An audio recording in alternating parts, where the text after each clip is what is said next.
By far, this is my favorite scene in the entire anime. 法使いだ。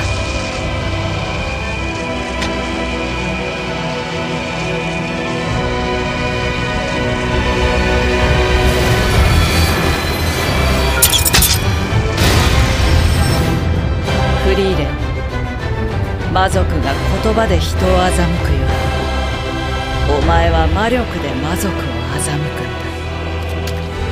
アウラ、自害しろ。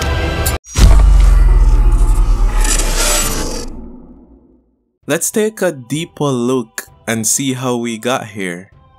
One of the first interactions between Frieren and her master Flamma is one where Frieren expresses the knowledge of Flamma's immense power.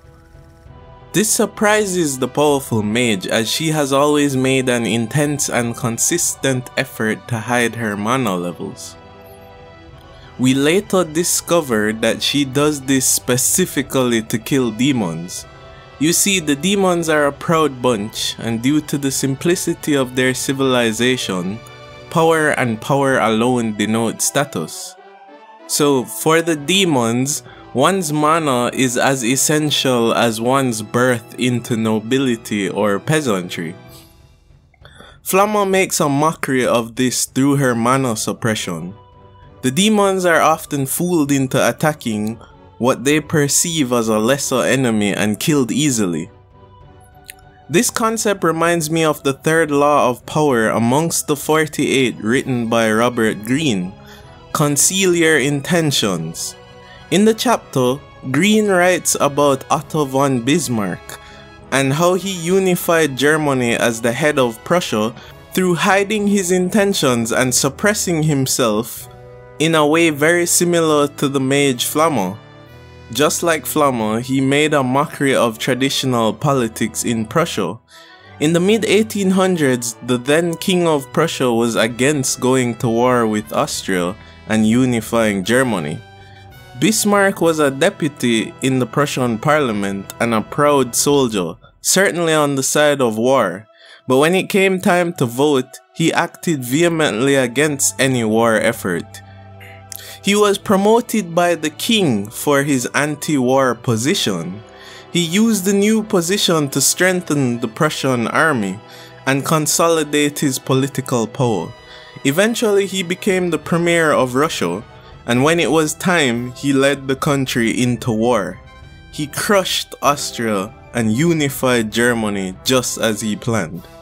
Flamma used the exact approach with her concealment to kill even the most powerful demons.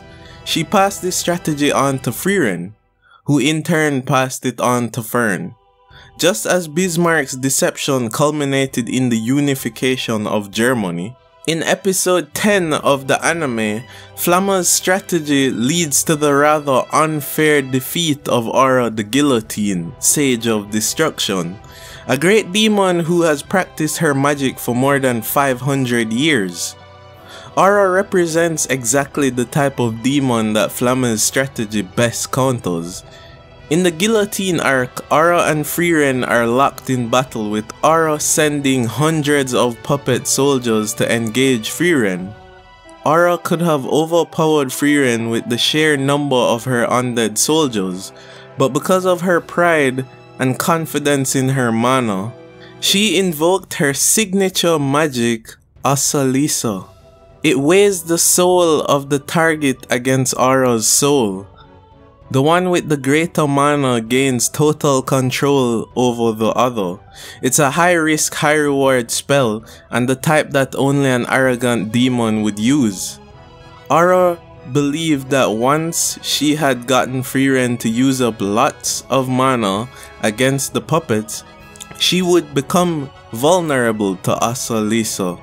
Aura the Guillotine was defeated through pure deception, as the weight of Frieren's immense hidden mana swung the scale in her direction, giving Frieren total control over Aura's body. We all know what happens next. I've played this clip maybe 100 times. Frieren's use of the third rule of power is what bested Aura in this battle.